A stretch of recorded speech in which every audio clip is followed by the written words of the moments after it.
जय श्री राधे।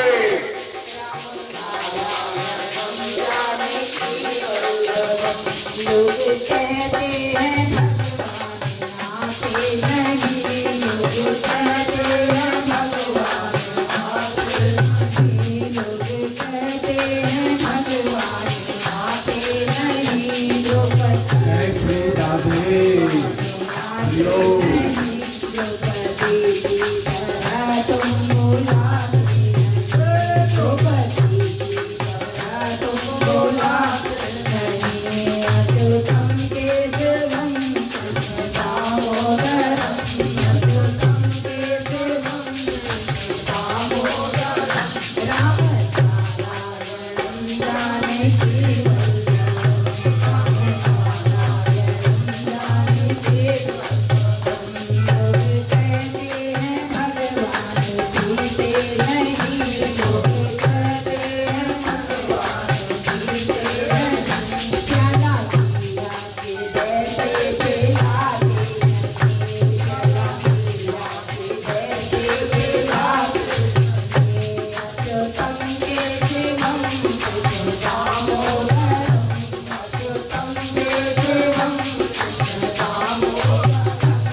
जय श्री राधे।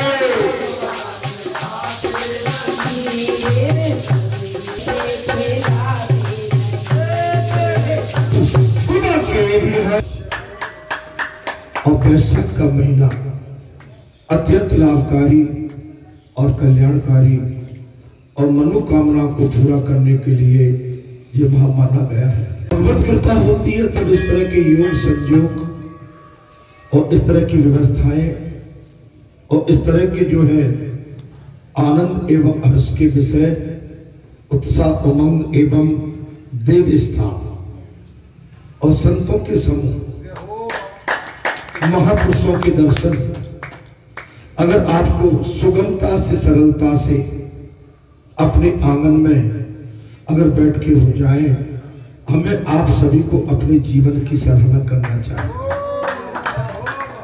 बालाजी सरकार की आप पर, आपके क्षेत्र पर विशेष दया एवं कृपा है। यहाँ राम नाम की महिमा का गुणगान और उच्चारण और डंका बज रहा है। जहाँ बालाजी हनुमान और हनुमान सरकार जहाँ रहते हैं, वहाँ राम कथा और भगवान के नाम का डंका बजता रहता है।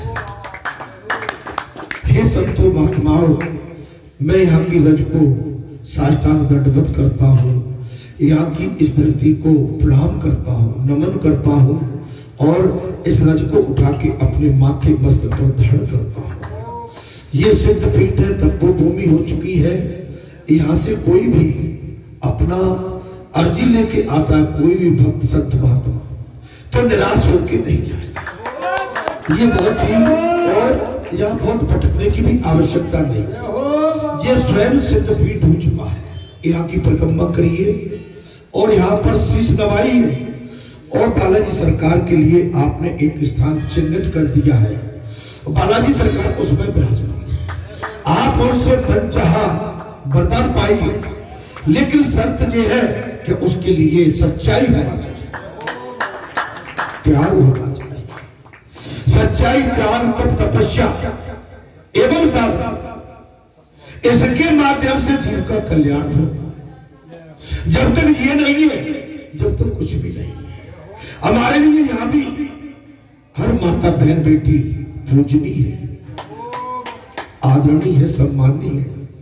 हर भाई बंधु सगे संबंधी मेरे जो भी आते हैं वो मेरे लिए वंदित है, वंदनीय है, सम्माननीय है। यहां पर किसी भी तरह का कुभाव न आना चाहिए। दृष्टि से बहुत बड़ी हमसे भूल भी हो जाती है। दृष्टि को ज्यादा चलायमान नहीं रखना चाहिए। दृष्टि को केवल भगवान के चरणों में टिकाए रहना चाहिए। अगर ये दृष्टि हमारी अगर चलायमान हो गई तो हमारा मन भटक जाएगा, और मन भटका तो हमारा धर्म भटक जाएगा, और धर्म भटका तो हमारा सब भटका।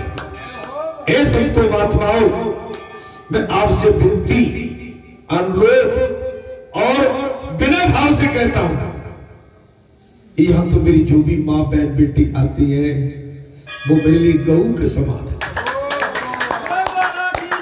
ये गऊ है, इन्हीं के अंदर 56 कोटि देवता वास करते हैं। बगैर लक्ष्मी के घर सुना है,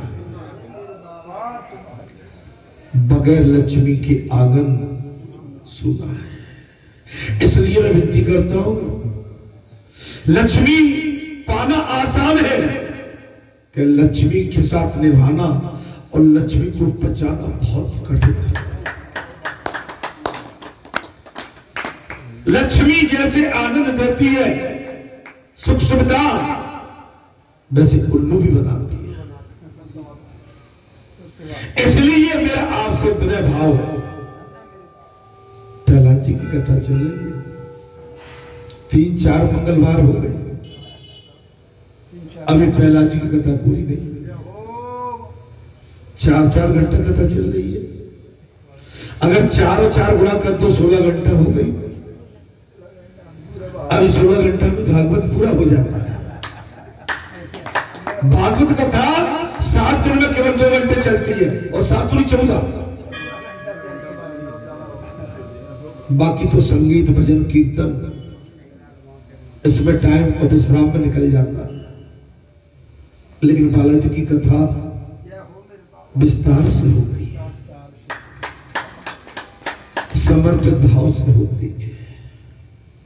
इसके लिए समय चाहिए, तपस्या के लिए हमारे पास समय होना चाहिए, खेती करने के लिए भी हमारे पास समय होना चाहिए, और मजदूरी करने के लिए भी समय पर्याप्त होना चाहिए। अगर समय से आप अच्छा काम करेंगे, आपका मन प्रसन्न रहेगा। खेती करेंगे अच्छे से, आपकी खेती लहराएगी, फसल लहराएगी, और किसान के हृदय में आनंद उमड़ेगा। ऐसे ही भक्ति का मार्ग है, ऐसे ही बिजनेस है, ऐसे ही सेवा है, और ऐसे ही नौकरी चाकरी राजनीति तमाम बिजनेस है। हमारे इस महामंडल में विख्यात देश भारत जैसे देश में अथाई व्यापार है, लेकिन हम जिस भी व्यापार को करें मन लगा के, समर्पित भाव से करें, निष्ठा के साथ करें, लगन से करें। जल्दी की दौड़ खतरनाक रहती है, आराम से दौड़ोगे मंजिल पा जाओगे। और जल्दी आपने दौड़ने की कोशिश करी तो गिर जाओगे, कोई समझ भी नहीं पाओगे। ये दुनिया की रीति है। आप एक हद तक ऊंचाई तक चले जाते हैं, और उसका एक सीमा है, लेकिन उससे सीमा पार की तो दचाक नीचे आओगे, कोई उठाने वाला आपको नहीं मिलेगा। मकान बनाते हैं, मकान में स्टेयर्स लगाते, माने उनको बोलते हैं सीढ़ियां। जब कच्ची सीढ़ी बनती है तो एक एक सीढ़ी बनती है, हम कहते चल ऊपर चढ़ने के लिए बन गई। ऊपर तो पहुंच गए, ऊपर पहुंच गए कि उसी सीढ़ी से नीचे आए तो कमर हाथ पैर टूट जाएगा। यही संसार का स्वभाव है। संसार में ज्यादा मतवाले हाथी की तरह आप अपना स्वभाव न रखें, नम्र भाव रखें, विनय भाव रख रहे हैं, द्वेष कलेश ये न रखें। ये माला मैं नहीं बना सकता हूं, ये माली बनाता है। माली का काम है माला बनाना। हर जीव को भगवान ने अलग कारीगरी दी है, अदाकारी दी है, अभिनय दिया है। बस इस संसार में आपका अभिनय कितनी निष्ठा के साथ है, आपने अपना कर्तव्य कैसी कलाकारी के साथ निभाया, बात ये है। अगर आप अपने अभिनय में चूक कर गए तो भूल कर गए।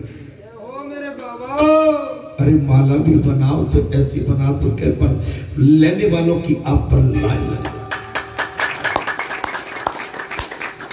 गजब तेरी कारीगरी करता, ऐसी अदाकारी करो कि आनंद आ जाए। कथा में जब भी आनंद आता है जब वाणी में संयम हो, साधना हो, सदे हुए शब्द 90 तुले शब्द हो और श्रोताओं के कान को स्पर्श करते। कथावाचक की वाणी अगर वास्तव में सरल और विनय भाव और आकर्षण है तो श्रोताओं के कान उसके सूत की तरह खुल जाएंगे और वो उस कानों के माध्यम से इस कथा को श्रवण पाठ एवं आचरण करेगा। इन सत्यों महात्माओं, बगैर गुरु के ये दया नहीं मिल सकती, बगैर महापुरुष के ये धर्म का मार्ग, ये सन्मार्ग, कल्याण का मार्ग हम आपको आसानी से प्राप्त करें। नरसिंह स्वामी ने गुरु के शब्द का उच्चारण करके खम्मे से प्रकट हुए। क्या कहा? गुरु गुरु गुरु और गुरु। जगत को बता दिया कि सदगुरु की कृपा के बगैर उसका भगवान से साक्षात्कार एवं किसी भी जीव का कल्याण नहीं। आप अकेले चाहो कि लाल किले पर पहुंच जाओगे, नहीं पहुंच पाओगे। वहां पर जो भी सैनिक होंगे, वहां के जो भी देखभाल करने वाले होंगे, आपको पहले उनके पास जाकर उनसे मशवरा करना पड़ेगा, उसके बाद लाल किले पर पहुंचोगे। बालाजी के पास पहुंच जाओगे डायरेक्ट, ठीक है, जाकी नहीं भावना जैसी प्रभु मूर्त देखी देते। लेकिन गुरु के माध्यम से जाओगे तो बालाजी तुम्हें ठिकाने, वो गुरु तुम्हें बालाजी का साक्षात्कार करा सकता।